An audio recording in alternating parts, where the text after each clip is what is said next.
আসসালামু আলাইকুম ওয়া রাহমাতুল্লাহি ওয়া বারাকাতুহু। আজ আমরা আপনাদেরকে নিয়ে যাচ্ছি সৌদি আরবের তায়েফ নগরীতে, যেখানে ইসলামের দাওয়াত দিতে গিয়ে রক্তাক্ত হয়েছিলেন আমাদের প্রিয় নবী মুহাম্মদ সাল্লাল্লাহু আলাইহি ওয়াসাল্লাম। তায়েফ নগরী, যা পবিত্র নগরী মক্কা থেকে প্রায় 70 থেকে 80 কিলোমিটার দূরে এবং প্রায় 5,500 ফিট উচ্চতায়। আর এই এতটা পথ পাড়ি দিয়ে এবং এতটা উচ্চতা পাড়ি দিয়েই রাসূল পাক সাল্লাল্লাহু আলাইহি ওয়াসাল্লাম গিয়েছিলেন এইখানে ইসলামের দাওয়াত দিতে। يا نفس إن لم تظفري لا تجزعي। তায়েফ প্রাকৃতিক সৌন্দর্য, ফলমূল অর্থাৎ আল্লাহর রহমত দ্বারা ভরপুর হলেও সেদিন তাদের রুক্ষতা আহত করেছিল দুনিয়ার সর্বশ্রেষ্ঠ মানুষকে। আজকের ভিডিওতে আমরা দেখানোর চেষ্টা করব সেই তায়েফকেই, যে রাস্তায় রক্তাক্ত অবস্থায় হেঁটেছিলেন আমাদের প্রিয় নবী এবং উনি আহত অবস্থায় আশ্রয় নিয়েছিলেন একটি আঙুরের বাগানে। আমরা দেখানোর চেষ্টা করব সেই আঙুর বাগানটিও। মক্কা থেকে তায়েফের আমরা এসেছিলাম একটি শেয়ার ট্যাক্সিতে, যেখানে আমাদের ভাড়া দেওয়া লাগছিল প্রায় 40 রিয়াল পার পারসন। আর আপনারা চাইলে এটা প্রাইভেট ট্যাক্সি নিয়েও আসতে পারেন, 200-300 রিয়ালের মতো লাগবে। আর বাজেট না থাকলে বাসে আসলেও এরকম 30-40 রিয়ালের মতোই লাগে।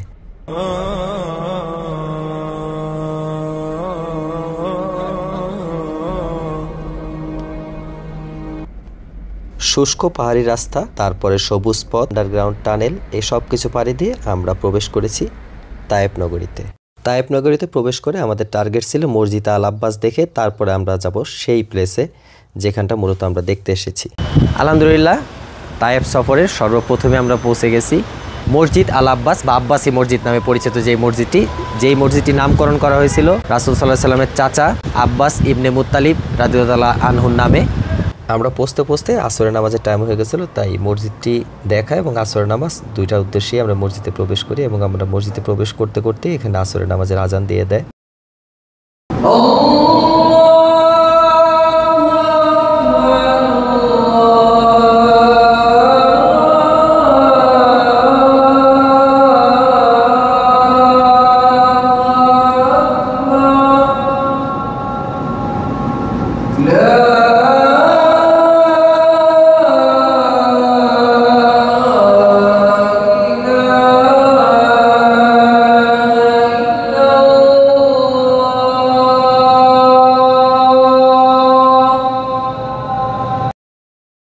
এখানে নামাজ পড়ে সব থেকে যেই জিনিসটা বেশি ভালো লাগছে, এই তায়েফ থেকে দিনের দাওয়াত কবুল না করে রাসূল সাল্লাল্লাহু আলাইহি সাল্লামকে তাড়িয়ে দেওয়া হয়েছিল, কিন্তু এখন এই তায়েফেই শত শত মানুষ নামাজ পড়ে আবার কোরআন তেলাওয়াত করে। মসজিদ আল আব্বাসে আসর নামাজ আদায় করার শেষে আমরা এখন যাচ্ছি আদ্দাস, মসজিদ আল আদ্দাস নামে একটা মসজিদ আছে। কিভাবে যাওয়া যায়, আমরা একটা ট্যাক্সি খুঁজবো। মাত্র 3 কিলোমিটার রাস্তা, বাট হেঁটে যাওয়া তো এখন টাইম নষ্ট হবে, ট্যাক্সি নিয়ে যাবো। অবশেষে বাংলাদেশি এক ভাইয়ের একটা গাড়ি পাইলাম। ভাইয়ের এখানে ফলের দোকানের ব্যবসা আছে, পাশাপাশি গাড়িও আছে, টুকটাক গাড়িও চালায়। তো ওইটা নিয়ে আমরা যাচ্ছি মসজিদ আল আব্বাস থেকে মসজিদ আল আদ্দাস। তো বাংলাদেশি ভাই হতে কমিউনিকেশনটা আমাদের জন্য সহজ হয়েছে। যদি অ্যারাবিয়ান হইতো তাহলে তো মানে মাফি মালুম হয়ে যেত সব কিছু। আমি তো অ্যারাবিক মাফি মালুম, মানে আই ডোন্ট নো অ্যারাবিক। তাইফের এই এলাকাটিতে বৃষ্টি হয়েছে কিছুক্ষণ আগে, রাস্তায় প্রচুর পানি। আল্লাহর রহমতের বৃষ্টি দিয়ে আল্লাহ এই এলাকা ভিজাই দেওয়া গেছে কিছুক্ষণ আগেই। বৃষ্টি ভেজা এই রাস্তা পাড়ি দিয়ে আমরা পৌঁছে গেছি আমাদের কাঙ্ক্ষিত আল আদ্দাস মসজিদের কাছে। আমরা তায়েফ থেকে যখন এসে নামছি, ওখান থেকে আরেকটা গাড়ি নিয়ে আমরা এখন আসছি মসজিদে আদ্দাস, সেই ঐতিহাসিক মসজিদ। আমি কাহিনী খুলে বলবো, আগে সামনে গিয়ে দেখি আদ্দাস ভিতরে কেমন। ধারণা করা হয় রক্তাক্ত রাসূল পাক সাল্লাল্লাহু আলাইহি ওয়াসাল্লাম ছুটে গিয়েছিলেন এই রাস্তা দিয়েই। একটু এখানে চিন্তা করতে পারেন, রক্তাক্ত আল্লাহর নবী এইখান দিয়ে ছুটে চলতেছেন এবং আল্লাহর কাছে সাহায্য প্রার্থনা করতেছেন। يا نفس إن لم تظفري لا تجزعي وإلى موائد جود مولاك ارجعي। এই জায়গাগুলা সৌদি কর্তৃপক্ষ যত্ন নেয় না। যত্ন না নেওয়ার কারণ হলো, যেটা আমি অনুমান করতে পারছি, সম্পূর্ণ পার্সোনাল অপিনিয়ন, যে এইখানগুলোতে যত্ন নিয়ে যদি ওইরকম প্লেস বানায় রাখে, লোকজন আইসা ইবাদতের জায়গা বানায় ফেলাবে, বিদাত করবে, শিরক করবে, যেটা আমি গতকালকে জাবালে নূর পাহাড়ের চূড়ায় দেখছি। মানে মানুষ মানে বিতর্কিত করে ফেলাইতেছে জায়গাটারে। এই জন্য সৌদি কর্তৃপক্ষ এই জায়গাগুলো এভাবে সংরক্ষণ করে না। যতই আমরা সেই জায়গার দিকে আগাচ্ছিলাম, হৃদয়ের স্পন্দন যেন একটু একটু করে বাড়তেছিল। আর মসজিদটা কইছে ওই যে মিনার দেখা যাচ্ছে, ওই যে মিনার দেখা যাচ্ছে, এইটাই সেই আদ্দাস মসজিদ ঐতিহাসিক। আদ্দাস হলেন সেই ব্যক্তি যিনি আহত রাসূল সাল্লাল্লাহু আলাইহি ওয়াসাল্লামকে আঙ্গুর খাইয়েছিলেন এবং প্রাথমিক সেবা দিয়েছিলেন। আমরা চলে আসছি মসজিদের কাছাকাছি, এইটাই সেই মসজিদ। বিশ্বাস করেন এইখানে আসার পরে কোনো মুসলমান যে রাসূলের প্রতি প্রেম আছে তার ইমোশন কন্ট্রোল করা খুব কষ্ট। আপনি যে চিন্তা করেন আপনি কই আসছেন, ইমোশন কন্ট্রোল করা খুব কষ্ট। সামনে কি ভাই? আচ্ছা আচ্ছা আচ্ছা, সামনে আঙ্গুরের বাগান আছে আমাদের সিলেটি ভাই যার সাথে নিয়ে আমরা আসছি। আসেন আপনি, আসেন, সমস্যা না। এটা সেই আঙ্গুরের বাগান কথাই উনি বলছেন, যে আঙ্গুরের বাগানে আহত অবস্থায় ছুটে গিয়ে রাসূল পাক সাল্লাল্লাহু আলাইহি ওয়াসাল্লাম আশ্রয় নিয়েছিলেন।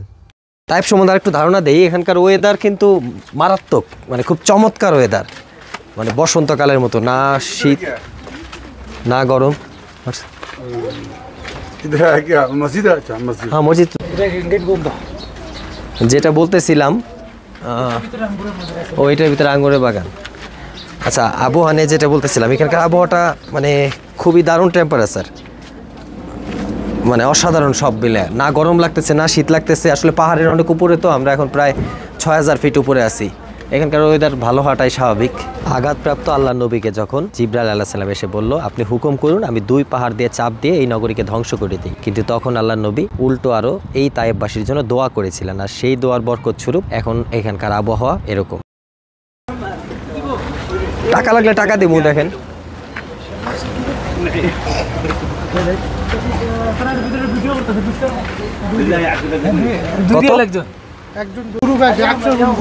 এখানে ঢুকতে, আমরা ঢুকতেছি আঙ্গুর বাগান দেখতে। এখানে ঢুকতে পার হেড 2 রিয়াল করে লাগতেছে। আমরা 2 জন ঢুকতেছি, আমাদের 4 রিয়াল লাগবে।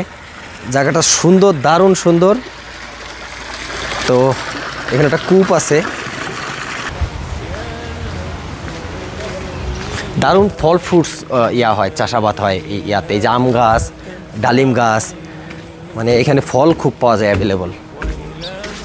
সুদূর মক্কা থেকে প্রায় 70 থেকে 80 কিলোমিটার রাস্তা ভ্রমণ করে রাসূল পাক সাল্লাল্লাহু আলাইহি ওয়াসাল্লাম এই জায়গায় আসছিল তায়েববাসীদের দাওয়াত দেওয়ার জন্য। কিন্তু নিষ্ঠুর তায়েববাসী দাওয়াত তো গ্রহণ করলোই না, বরঞ্চ তিনি যখন ফিরে যেতে লাগলেন মক্কায়, তখন কিছু ছেলেপেলেকে লেলিয়ে দিলেন রাসূল পাক সাল্লাল্লাহু আলাইহি ওয়াসাল্লামের উপরে পাথর নিক্ষেপ করার জন্য, এবং ছেলেগুলো এতই পাথর মারলো যে রাসূল পাক সাল্লাল্লাহু আলাইহি ওয়াসাল্লাম চরমভাবে আহত হলেন। মক্কার নিষ্ঠুর কাফেররাও তাকে এইভাবে কোনোদিন নির্যাতন করেননি।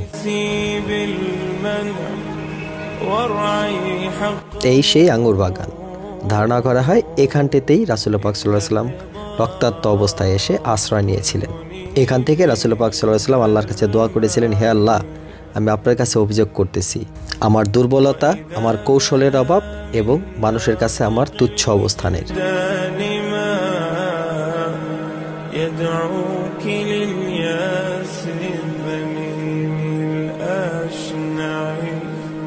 فاستيقظي من نومة الغفلات রক্তে ভেজা শরীর নিয়ে যখন এই বাগানে রাসূল পাক সাল্লাল্লাহু আলাইহি ওয়াসাল্লাম অবস্থান নিয়েছিলেন, তখন এখানকার আঙ্গুর বাগানের 2 জন মালিক ছিল। সেই মালিকরা তাদের যেই দাস আছে, দাসের নাম থাকে আদ্দাস, সেই আদ্দাসের নামে এখন এখানে একটা মসজিদ আছে। দাসকে রাসূল পাক সাল্লাল্লাহু আলাইহি ওয়াসাল্লামের কাছে পাঠায় যে এই আহত লোকটাকে একটু সেবা করো, এবং আদ্দাস যায়, যাওয়ার পরে কিছু আঙ্গুর খাওয়ায় তাকে। আঙ্গুর খাওয়ান যখন রাসূল পাক সাল্লাল্লাহু আলাইহি ওয়াসাল্লাম আঙ্গুর খাওয়া শুরু করে, তখন তিনি বিসমিল্লাহ বলে শুরু করেন। আদ্দাস অবাক হয়, তুমি কেন বিসমিল্লাহ বললা? তখন রাসূল পাক সাল্লাল্লাহু আলাইহি ওয়াসাল্লাম বিস্তারিত বলে আদ্দাসকে যে আমি এই জন্য বিসমিল্লাহ বলছি, আমি আমার আল্লাহর নামে শুরু করছি। বিস্তারিত শুনে আদ্দাস ইমোশনাল হয়ে গিয়ে সাথে সাথে রাসূল পাক সাল্লাল্লাহু আলাইহি ওয়াসাল্লামের পায়ে একটা চুম্বন করে এবং রাসূল পাক সাল্লাল্লাহু আলাইহি ওয়াসাল্লামকে নবী হিসাবে বিশ্বাস করে ইসলাম ধর্ম গ্রহণ করে না, এবং তিনিই ছিলেন তায়েফের প্রথম মুসলমান যিনি রাসূল পাক সাল্লাল্লাহু আলাইহি ওয়াসাল্লামের হাতে বায়াত গ্রহণ করেন এবং মুসলিম হয়ে যান। কিন্তু একবার আপনারা কেউ কল্পনা করেন যে এটা সেই নির্মম, সেই সহিংস নির্মম জায়গা যেখানে পৃথিবীর সর্বশ্রেষ্ঠ মানুষ, যারে সৃষ্টি না করলে আল্লাহ হয়তো এই দুনিয়ায় সৃষ্টি করতো না, তাকে এইখানকার সেই কাফেররা রক্তাক্ত করছে পাথর মেরে মেরে। পাথরের আঘাতে ওনার শরীর থেকে জরাজীর্ণভাবে, খুব বাজেভাবে রক্ত প্রবাহ হয়েছে। একজন মুসলিম হিসেবে এখানে দাঁড়িয়ে থেকে সেদিনের ঘটনা স্মৃতিচারণ করতে গেলে আবেগ নিয়ন্ত্রণ করা কষ্টসাধ্য ব্যাপার।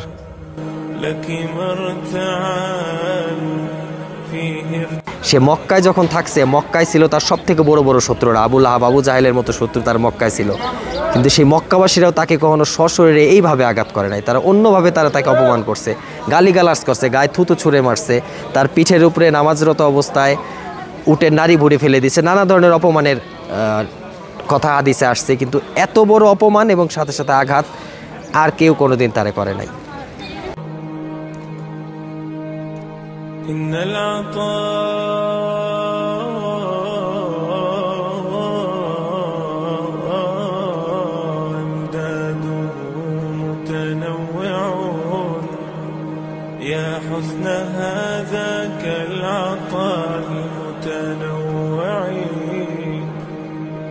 এরপর এই জায়গা ছেড়ে আমরা যাচ্ছি সেই আদাস মসজিদের দিকে নামাজ আদায়ের উদ্দেশ্যে।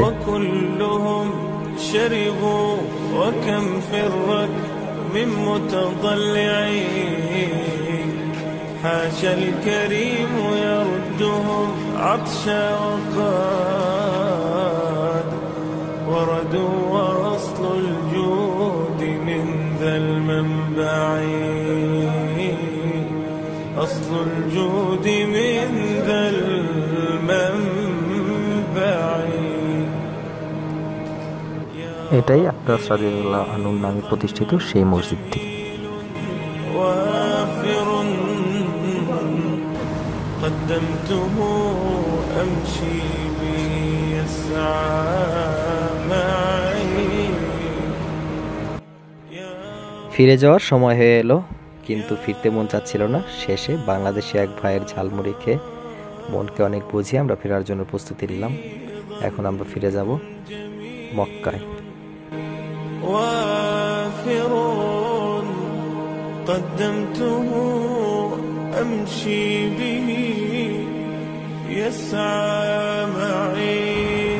শেষ করছি তায়েব ভ্রমণ এখানেই। এখন আমরা ফিরে যাব আবার সে আমাদের মক্কা নগরীতে। ইচ্ছা আছে আজকে রাতে আর একবার উমরা আদায় করার, এবং এই উমরা আদায়ের পদ্ধতিটাও আমরা ক্যাপচার করে রাখবো এবং আপনাদেরকে দেখাবো উমরা কিভাবে করতে হয় A to Z। এখন আমরা বিদায় নিচ্ছি। এটা সম্ভবত তায়েব পুলিশ স্টেশন, এইখান থেকে চলে যাব মক্কা।